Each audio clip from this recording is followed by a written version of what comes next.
One, you want to stick around, you want to come to the other, you're welcome to.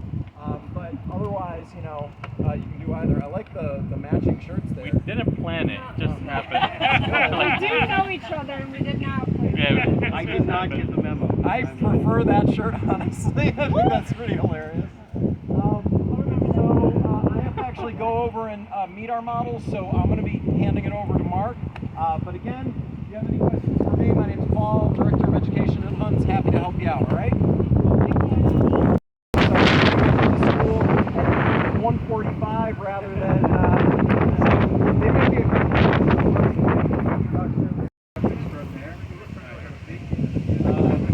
commercial photographer, tech rep for a lot of years. So, good experience. Honestly, there isn't a sport or an act when you go on a field. Time of day and the surroundings. So, hopefully what we're going to learn how to do a little bit is try to isolate. I'll tell you though, when you get out on a field, regardless of where you're going, keep your kit as simple as you can. You don't want to start dragging lots of stuff around with you because it becomes a hazard to yourself as well as your athletes. And the fact that not everybody is nice and polite and honest. So if someone has an opportunity to grab your stuff, they will. Even at a professional event, we had an incident where someone had to go and get security things going out in the press room. We saw a brand new 17 to 35 and a brand new G4S. Yeah, not cool. Luckily, we were able to retrieve it, but you're not always so lucky. So, look into getting yourself a simple policy because stuff happens, to put it politely. Things get broken, things go lost, things get stolen. You want to have some kind of recourse, and a few bucks a year, just like your car insurance, well worth the money. For those of you who are just hobbyists, you may want to call your insurance carriers and ask about some kind of umbrella policy for your gear on your homeowners or renter's insurance. These are based on what the deductible is. You've got to decide, well, what's my out-of-pocket going to be that I can live with? When I first started, I had a $150 deductible. Then the policy started to get real expensive.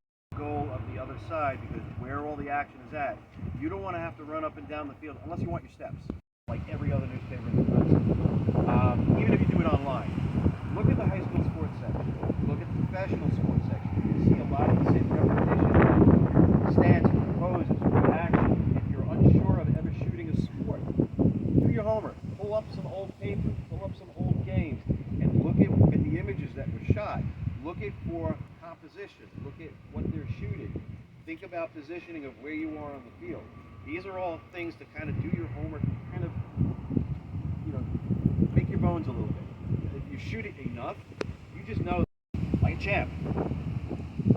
Everybody was like, "Oh, are you okay?" I'm like, I got tears streaming down my eyes. This one get hurt. All right, I can tell you survive. Look at you. Goes for number 2. I'm watching the view behind me. No flipping back. She's a half inch off of the first shot. So now I have these 2 lumps growing out of my chest. Mind you, on the second shot, I let out a yell. That one hurt even worse than the first one because I knew it was coming and I knew what it was going to feel like. I am on worldwide TV on the microphone. I let out the yell. She goes for number 3. I see it coming. I'm like, oh, hell no. I push the German photographer out of my way. One of the Getty guys who I really don't like, this was poetic justice. He squeezes in right where I was. And I went, oh! She caught him square in the middle of the lens. He pulls the camera away from his face, broke the lens, black eye. I'm like, yes! I told you I wasn't Safety. Be mindful. I've been carried off of the field by a player that ran out of bounds.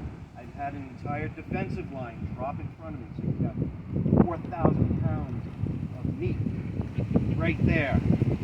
Close enough that the other photographers can come out, they do a little bit of theatrics, so it's cool to get that really wide shot of them coming out, the team coming together, the things going on.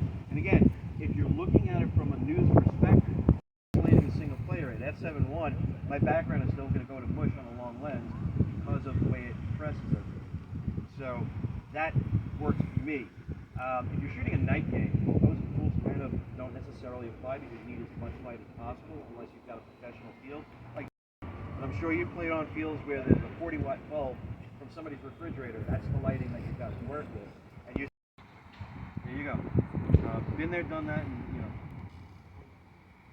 My wife doesn't even question when boxes are or anything. She's like, I don't want to know. No, you don't. With that said, just threw a lot at you real fast. Questions so far? What lens are you using today? Today I've got a 60 to 600. So when I'm doing an outdoor event, any sport, and then I'll go with either 14-24 or 24-70 depending on the venue that I'm in. Again, short and wide, and it gives me what I need.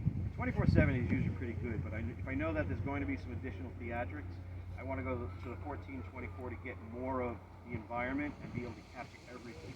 Get myself up and down so it keeps it all together. There's Paul gathering up. Light is actually in a great spot, so what we're going to be able to do is get you out there and spin. Happen to have a fence and a backstop that you can stand behind and try to do that. So this way, there are times that you're not going to be able to get access on the field, but shooting through the fence, you're going to use manual focus. Don't use autofocus because your camera's going to want to lock focus on that chain link every time. And unless you want 400 pictures of it. And we have Jackie. What? Did I give the wrong checks? Huh? No, you forgot to get something. Jackie, right? Yeah, I did. Yeah, Jackie. Jackie. No, I wasn't pointing at you. Jackie and Chad